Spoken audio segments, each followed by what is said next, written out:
Good morning and good afternoon. Welcome to another episode of Before Coffee. It is Friday. We're ending the week with some news. I'm going to try ending it on some weird news. And not anything that you have to brood over the weekend. So let's go ahead. Weird news. Let's go ahead and get into that. Today on Before Coffee, sit sprinklers. Where in Europe do men sit down or stand up to pee? And on the Wheel of Squeal, the Squeal of Fortune, we have a squealer to pull off as Sidney Powell pleads guilty. UK and France made no progress for young people in a decade, report finds. And looky here, the Fed wants to raise interest rates again. And as we have an interview from the Fed chair. Dropping into the UK's first major skateboard exhibition. Those stories and more, which is the International Day of the Air Traffic Controller, October 20th, 2023, on Before Coffee.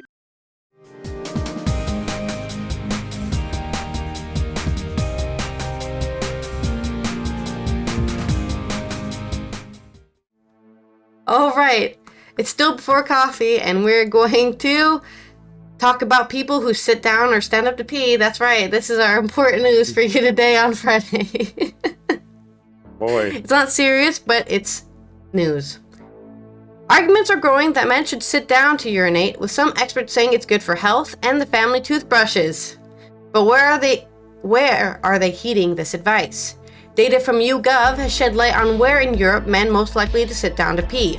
The British polling agency surveyed 13 countries to find out men's peeing preferences, revealing a stark divide between the sit and sit-nots world and around the world.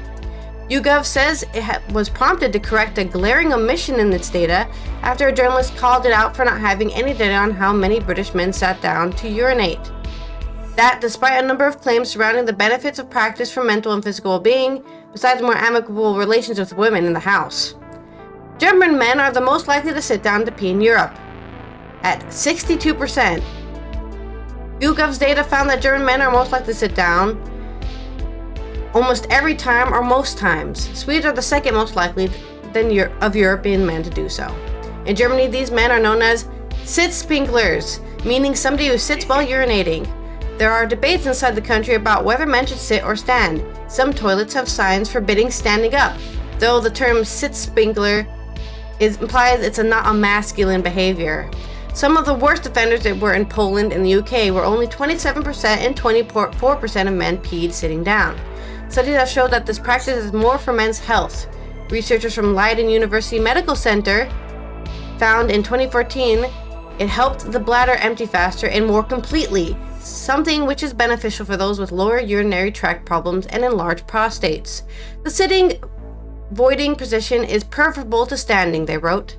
There are many arguments that sitting down is also better for mental health, giving men time to pause and reflect in a quiet space. Yeah, I mean, that's famously what the taking a shit is. Like in any media, it involves a man grabbing a newspaper, right, and going to the toilet for 20 hours. Some nice alone time, because I don't eat fiber. It's also a good break at work. Yeah, exactly. YouGov data also looked at countries beyond Europe and places like Asia, South America, and Oceania. On this graph that they showed me here, which countries are most likely to sit down during a pee? 40% at Germany, 22% at Sweden, Denmark 19%, it just goes down. Mexico's at 6%. They're the lowest here. They don't have all the countries on here. I guess they just chose like the highest ones. Yeah, US is at 10. Like everyone else is just like very low. The amount of people who would never ever sit down. Mexico at 36. Britain at 33. US at 31. Canada at 21. Germany's at 10% would never do it. Like 10% were like, I never want to touch a toilet seat unless I'm shitting, okay? Actually, I just levitate. I don't touch that thing at all. What about leaning? Yeah. In this data, Mexican males were the most likely country to say never to sitting down. However, the European mean. Oh no, sorry. It's a typo. However, Europe men, they put mean instead of man. I was like, what are Europe men? Europe men were runners-up with 33% of British men saying the same, tied with Poland. Viewing places where men always sit down to pee, Australia is the next most enthusiastic adopter after Germany, where 25% of men do so. The practice is better for households' health and hygiene, eliminating the chance of urine getting on the floor. Quoted in the Guardian newspaper, Tad Truscott, an American mechanical engineer, says there's also a risk of urine can end up on the nearby toothbrushes due to satellite droplets splashing off of very large angles. Oh, you mean like it splashes backwards, man. Huh? Jeez, it's your own house, man. Why do you miss the toilet in your own house? Oh, hell then, I'll just pee anywhere. Who does that? Come on, man. While urine is mostly sterile, he says, droplets are quite capable of harboring bacteria, such as E. coli from feces, and the trend is rising in some places. Beyond Europe, a separate poll from 2020 shows that 70% of men in Japan sit up from 51% 5 years ago. YouGov said in its results produced some noticeable generational differences. So everyone in Germany who's sitting down, there's 49% of them are 55 plus, right?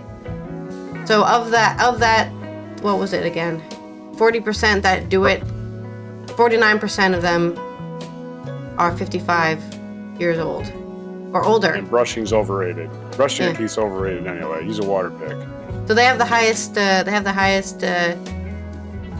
Percentage of older men who are actually sitting down compared to 28% of 18 to 34-year-olds who do sit down. In the UK, the pattern is reversed. Older men are much more likely than younger to sit down. The same is true in Australia, with 38% sitting down and 24% of younger people sitting down, whereas US, 35% of older men sit down versus the 21% of younger. Some in feminist and left-wing circles say sitting down to pee is more respectful towards women, believing ideas of patriarchy, encouraging men to behave more inconsiderately in the bathroom. Those on the right may claim the practice represents a domestication of men, with the more masculine traits suppressed at the expense of more feminine behaviors. I love the domestication of men. I like the idea that you guys are just running around in a field, like howling at the moon, and then women like capture you and go, sit, you're gonna pee on that toilet, sitting down. Good boy, and they give you a treat. Like, what do you mean domestication of men? Aren't these the same people who are like, I need a wife and children? Aren't these the same people? That's domestication, I dude. I resent the study 100%. First, it assumes that men are going to tell the truth about this. Second thing, it assumes that if you're not sitting on a toilet, there's absolutely no way you can hit the damn thing. It's like, you can basically lean over it. You can lean on the wall. I mean, it ain't hard to hit. It's a big target. What's the big freaking deal? Plus, I own a house. I have a yard. I don't want to use my septic tank. Go outside. I ain't sitting down outside. I look like an idiot sitting in my yard. Hey, what are you doing? Taking a leak? No, I'm going to go by a tree and take a leak. So this study is plus a lot of countries don't have really good sanitation. Their toilets you can't flush them. Mexico's one of those countries. You can't flush the toilets in a lot of places, so they throw the toilet paper in the trash can because it won't flush. It'll just clog up the system because of their poor sanitation. So sitting down is one of them things is like, ew, especially in public toilets, right? I don't know. I can't speak for them because I think the study's flawed because men are going to lie. Well, I don't know why we would lie about sitting down. What are you talking about? Yeah. What the hell? Now, if you're on a ship, you spend a lot of time on a ship, you want to sit down because, Now, then you really are spraying it all over the toothbrushes. Yeah, you're hitting the wall. Who puts their toothbrush on a ship bathroom anyway? You have to be an idiot.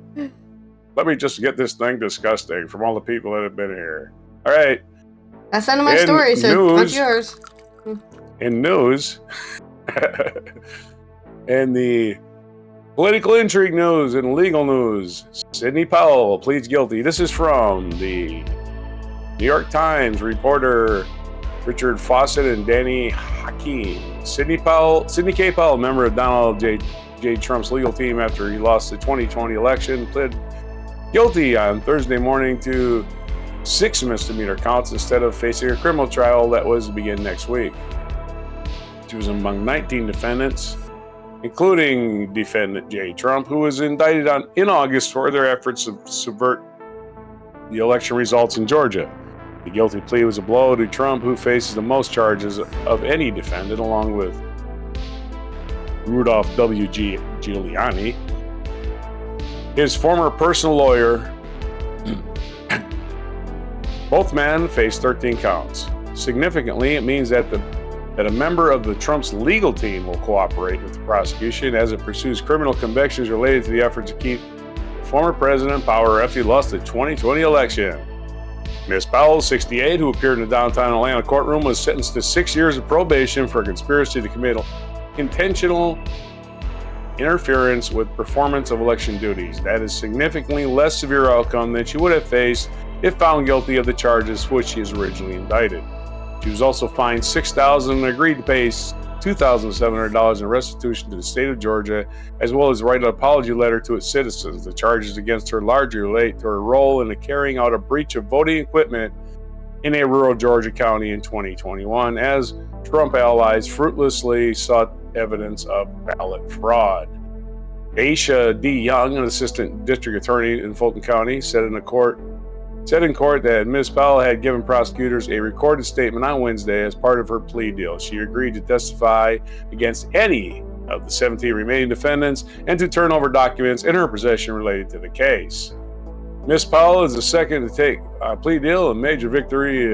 Fonnie T. Willis, the district attorney for Fulton County, whose team has been negotiating with some of the defendants. Last month, Scott Hall, a Georgia bail bondsman, pleaded guilty to 5 misdemeanors. He had been accused with Ms. Powell and others of breaching voting equipment in Coffee County, Georgia. 2 defenders of Mr. Trump promoted election fraud theories after his 2020 defeat to Joseph R. Biden as stridently as Ms. Powell. In high-profile appearances, she, alongside other members of the Trump legal team, she pushed conspiracy involving Venezuela, Cuba, as well as George Soros, Hugo Chavez, and the Clintons. She also basically claimed that voting machines had been flipped millions of votes from Trump to Biden. But on Thursday, she herself pleaded guilty to taking part in a conspiracy to tamper with the election. During Ms. Powell's appearance in Fulton County Superior Court on Thursday morning, Judge Scott McAfee asked her, "Are you pleading guilty today because you agree that there's a significant factual basis, that there are enough facts that they support a plea of guilty?" "I do," she replied. Ms. Powell was prosecuted under the Georgia First Offender Act, which allows people with no prior felonies to avoid having the conviction on the permanent record if they comply with the terms of the sentences. Ms. Young, the prosecutor, noted in court that if Ms. Powell successfully complies with the sentence, she can then honestly say she has never been convicted of these charges. Ms. Powell's lawyer, Brian T. Rafferty, filed numerous motions ahead of the trial seeking to have the charges dismissed, but they were denied by the judge. Before a plea agreement, Mr. Rafferty even claimed in filings that Ms. Powell did not represent President Trump or the Trump campaign after the election, but those claims were undercut by Ms. Powell's own past words, as well as those by Trump, and ample video evidence of her taking part in news conferences alongside other members of the Trump legal team. Trump once even specifically referred to Ms. Powell as a member of his truly great team. It is not immediately clear what impact the plea would have on Ms. Powell's law license. A spokesman for the Texas Bar Association said it would not affect the disciplinary proceeding already underway. So here we are. We still have her on our wheel. She's still on the squeal of fortune. I don't know if we want to pull her off or leave her on there because she's still got federal charges, even though she's not named in the indictment in the federal. They leave the interpretation pretty easy to who the person is, right? They refer to what her statements were or whatever. They just give her a name. I think we just take her off, and if you see her again, you can talk about her. Pull her off? Yeah. Okay, well, what has she won, Johnny Olson? Well, she's won 6 years of freedom instead of having to watch her back constantly. Okay, your story. Okay. In more news from Europe, did you know UK and France have done nothing for young people in a decade? Well, that's what Sudesh Banya is reporting here on Euronews. New data finds that on youth's rights and well-being, Europe stalled since 2018. The UK and France are among the 5 countries globally that have made no progress over the past decade on youth rights and well-being, new data has revealed. European Youth Forum and Social Progress Imperatives Collaborative Youth Progress Index has placed Europe as the second worst region behind North America, citing repeated failure in young people's satisfaction with availability of affordable housing. The most evident stall can be seen in the UK, according to a new report, with nearly half, or 45% of young British citizens not satisfied with the availability of affordable housing.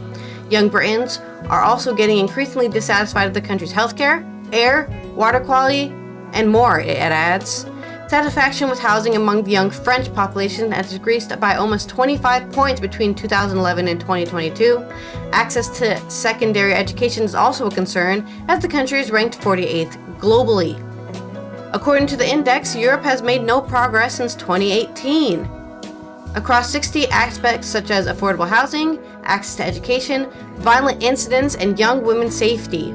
Although individual European countries are ranked higher, governments should have invested far more, especially in affordable housing and mental well-being, according to Andrea Alexandra Skritonaznu, board member of the European Youth Forum.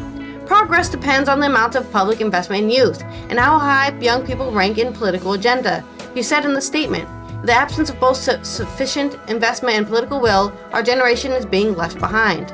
Latest figures available at the EU's official database Eurostat have indicated increased vulnerability to poverty, underemployment, and precarious conditions amongst youths. Yeah, plenty of underdeployment, especially since the only job people can get these days is service jobs that will not pay you a living wage. Hence, you end up being underemployed. I need 15 jobs in order to pay for my very expensive rental property. Get an That is the apprenticeship, only place I was folks. able to afford and get a credit check for. This is great. I love being alive. Also, that's the precarious conditions they're talking about, by the way, I'm sure. If I click this link to what they mean by precarious conditions, yeah, their financial condition is precarious. They have money, but not enough to actually do anything with or live a happy life. Backsliding on democracy and personal freedoms is equally worrying. Adding, the government is failing young people across Europe. The overall trends, however, are not applicable to all European countries. During the last 12 years, Serbia, Moldova, Albania have improved significantly for young people's well-being. Improved access to communication and the internet, suitable housing, increased feeling of safety, and relatively better access to higher education have contributed to the improvement, the report added. It's a really short article there, but I also want to add that the reason these things might be happening is if you look at Japan, which has had a very aging population for probably half a century now. When they do politics in Japan, they only focus on the older people, so pensions, health, just support, welfare stuff.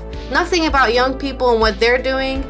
They never focus at all on any young Japanese political ideology that would be needed to pass, and they just focus on old people. And as Europe and most of the West is also having increasingly aged populations, more old people, less young people, it's I think it's not illogical to assume that is also happening, right? They're starting to focus only on what old people want, on what old people worry about, and all the young people are going, hey, what about me? Whatever, you wait until you're also 60 and then we'll give a shit about you. It doesn't help that most government officials are also 60 plus, so they only care about each other. Not most, come on. The majority, yes. High level. Majority are 60 plus. I can guarantee you. I need to find a study, but I can guarantee you. I'll bet you that might be true of the Senate, probably about half, but it ain't true of the House. Those guys got to run every 2 years, and there's a high turnover in the House. There is. Yeah.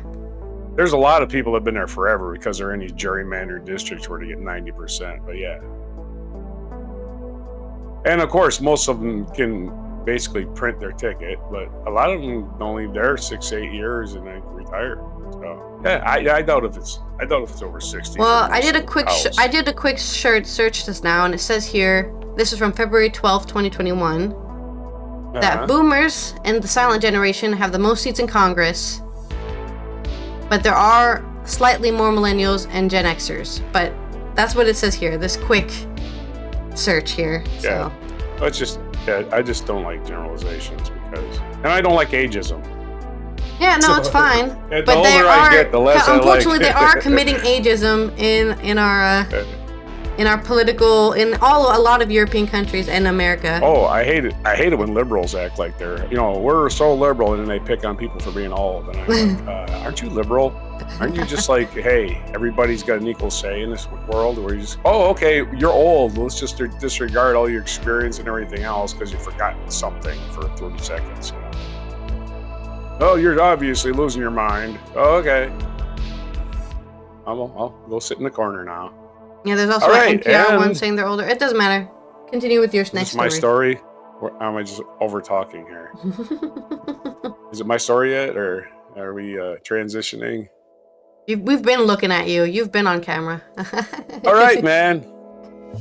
In other Powell news, we have Jerome Powell is the chair of the Federal Reserve, and look what they're doing again. This is from the New York Times. Strong economic data could warrant higher rates. What else did he ever say?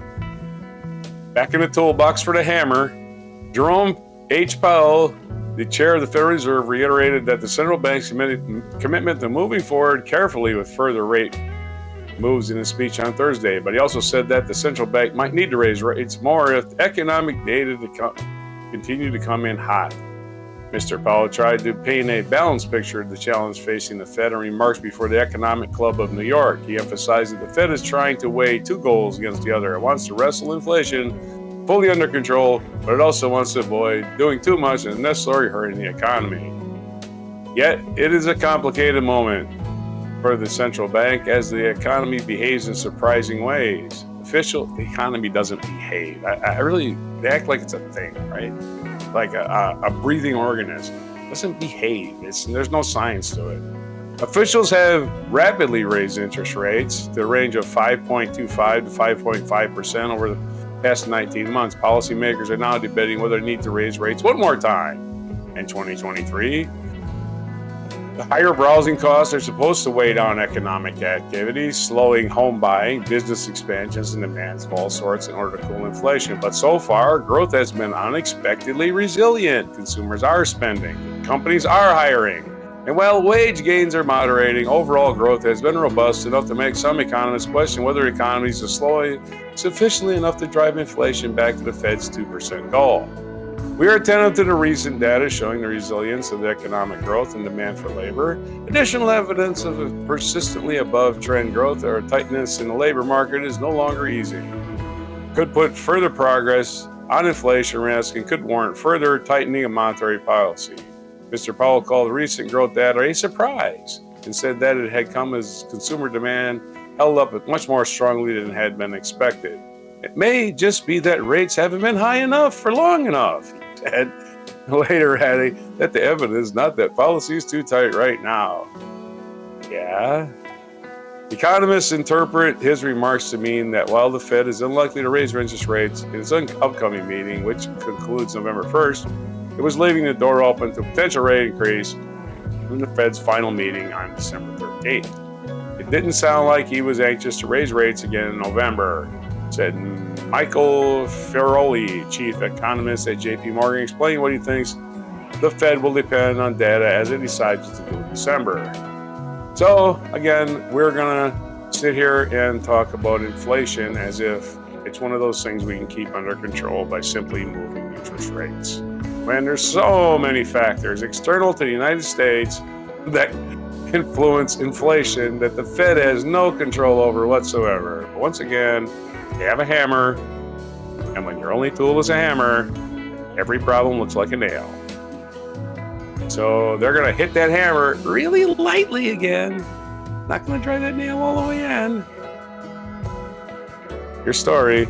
Maybe that's why they want to get into a war so quickly, because of that idea that wars stop inflation or stop depressions. Yeah, but I don't think it's going to do anything to anywhere else in the world other than make money tight, make money harder to borrow, and make everybody's mortgage go up, and everybody's whatever variable loans go up, variable mortgages go up, and of course, like it's a good. I think it's a good metaphor, the nail thing, because to me, the only reason they ever raise their interest rates is so they can lower them later, right? Because when there was no inflation and they were worried about the economy and they were worried about people losing jobs, they just kept cutting interest rates, almost nothing. They cut them so they couldn't cut them anymore. Well, it's 1/8% now. Let's cut it to a 1/16%. You know, that's what they kept doing. So now that they've raised it to freaking ridiculous 5.5, well, now they got all kinds of tools to lower it, right? But the problem is, there's no reason to lower it. So they're just going to keep raising it because it's the only thing they can do. Anyway, the Fed is messed up. They always have been. They think they control this, and they're not controlling it. They're just making it hard for everybody. Your story. Okay. Well, time to get punk, and by punk I mean go skateboarding. That's right. They're telling you not to skateboard, and I'm telling you should skateboard. I don't know who's telling you not to. This is from Katie Darford on Euronews Culture. Skateboard charts the history of board design over 7 decades, from their homemade, humble beginnings to today's professional, technologically advanced models. London's Design Museum is playing host to Britain's first major exhibition to chronicle the history of skateboard design, from the 1950s to the present day. Skateboard features around 100 rare and unique boards alongside more than 150 other pieces, including hardware such as wheels and trucks, safety equipment, and ephemera such as VHS tapes, DVDs, and magazines. Together, they show the skateboard's technological development alongside evolving social acceptance, while eventually letting it becoming an Olympic sport in 2020. Half of the skateboards in the exhibition are on loan from the Skateboarding Hall of Fame Museum in California, its largest ever loan to the UK. Another lender is Nick Halkias, a US-based skateboard collector who has archived historically relevant skateboards at the Skateboard Museum. Skateboard is arranged chronologically with a section spotlighting each decade of development, including the materials, designs, and events that have defined skateboard history, as well as the many new techniques that have constantly emerged. Skateboard design history is a gray area, recorded and printed in video magazines, YouTube channels, blogs, podcasts, books, Instagram posts, and oral histories from those who lived it, said curator of Skateboard, Jonathan Olivieris. This exhibition is centered around a single question: how did the skateboard get to be the way it is? The show begins by focusing on the earliest version of the skateboard from the 1950s, which featured a roller skate, trucks nailed to wooden crates. Surfers realized they could use these makeshift boards to practice their moves on concrete while there were no waves, and so the skateboard story began. From the sidewalk surfing to 1950s, visitors can learn about the skateboard bans in numerous US cities in the 1960s, the birth of the skateboard culture and the wider industry in the 1970s. In the 1980s, the explosion in street skating and the explosion in other styles is explored, through the commercialization of the skateboard industry in the 1990s, all the way to the admission of the once fringe sport to the Tokyo 2020 Olympics. Tony Hawk's first ever professional model skateboard can be found there in the exhibition from 1982. Early 1950s homemade skateboards from California. The 2 first skateboard models to feature a kicktail, enabling non-surf related tricks to develop, pivoting the board on the back wheels. The kicktail became the industry standard in the 1970s. Laura Thornhill's Logan Earth Ski 1970s pro model, the first women's pro model from the 1980s board, can be found in the exhibition. The Palace Long Live South Bank 2017 deck, a product that successfully campaigns to protect London's iconic skate spot on the South Bank. The Sky Brown / Skateistan almost deck, Skateistan almost deck. Sky Brown famously won a bronze medal for Team GB at the 2020 Tokyo Olympics when she was 13 years old on this board. The exhibition also features London's newest skate ramp that has been built inside the exhibition gallery. Skaters can drop in on the bespoke mini ramp that was inspired by California skate heritage and be part of the exhibition experience, allowing non-skaters to see the skateboard in action and in context.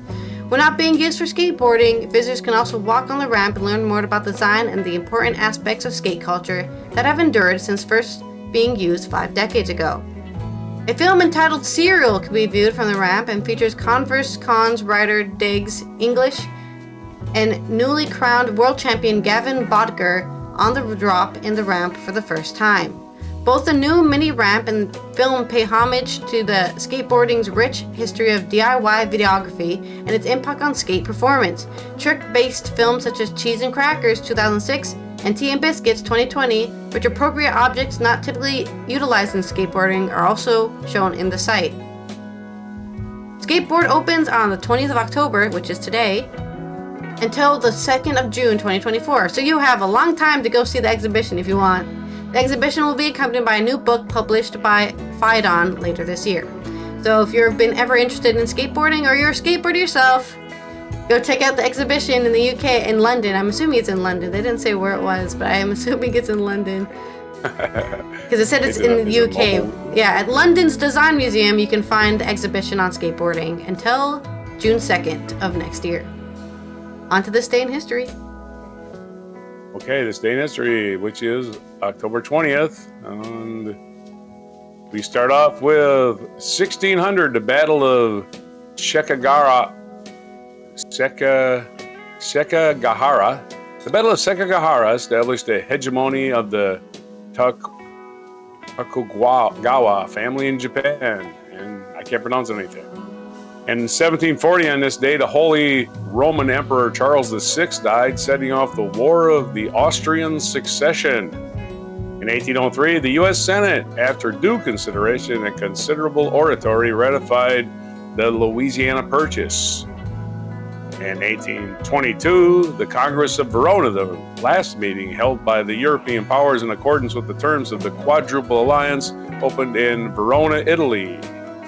In 1882, actor Bela Lugosi, who was famous for his sinister portrayal of the elegantly mannered vampire Count Dracula, was born in Hungary. Bela Lugosi, happy birthday. 1921, France and the Grand National Assembly of Turkey signed the Treaty of Ankara.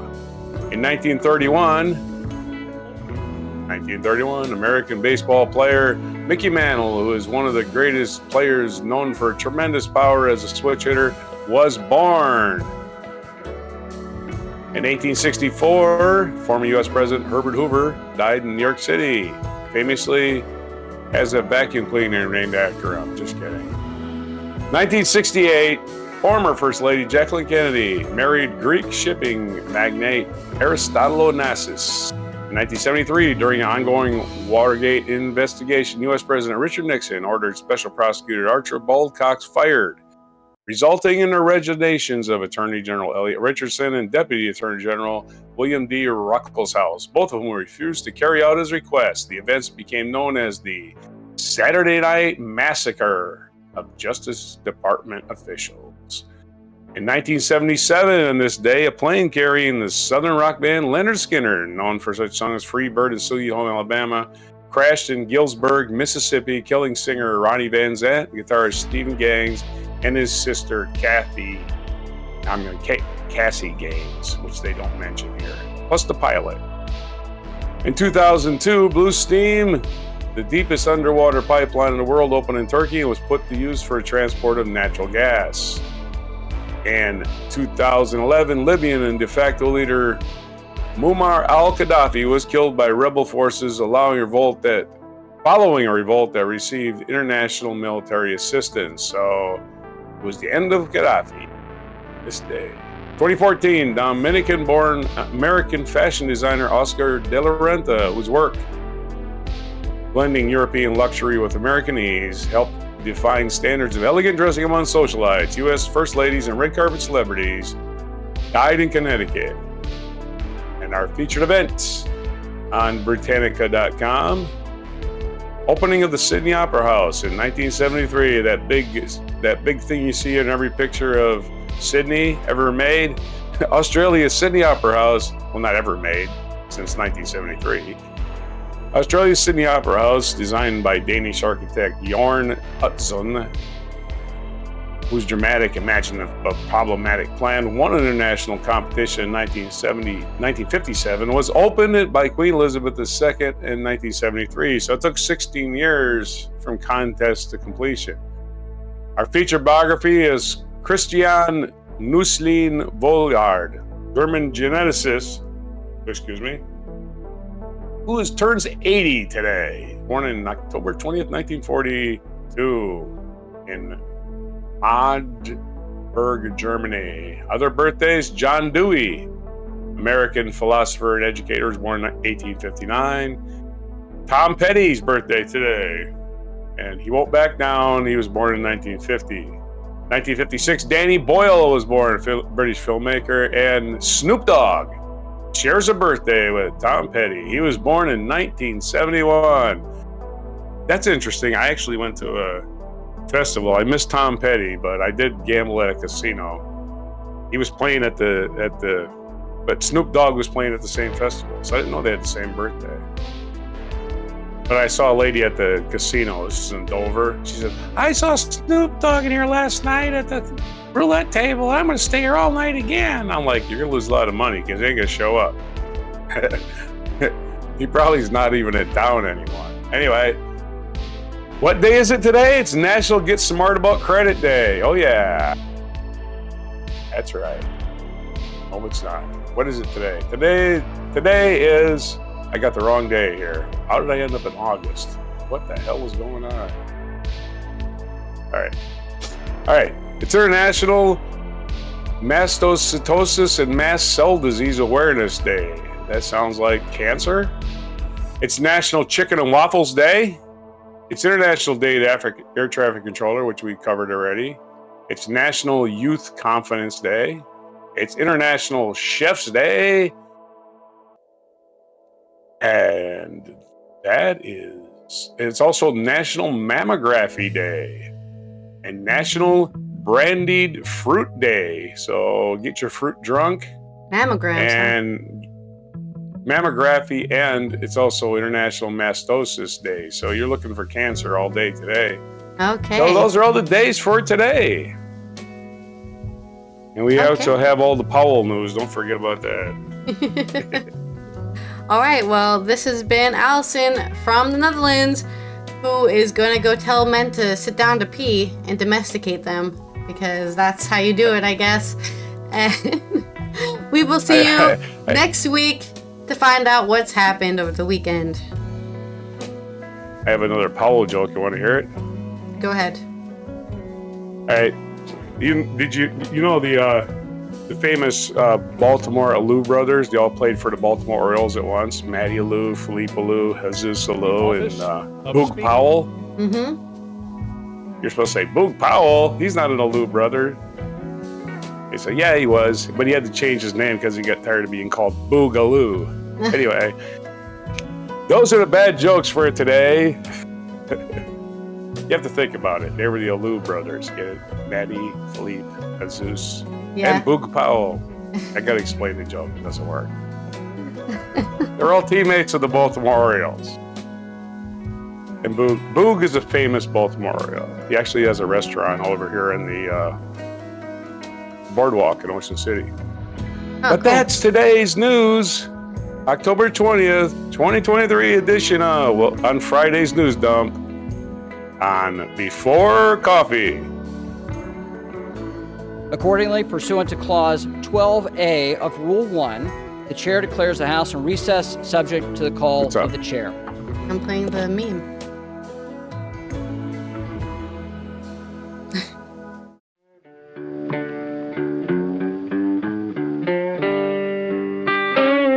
Be sure to hit the like, subscribe, and notify buttons, and follow our other channels, Toxic Alley, History of Gravy, and Scratchy Old Records.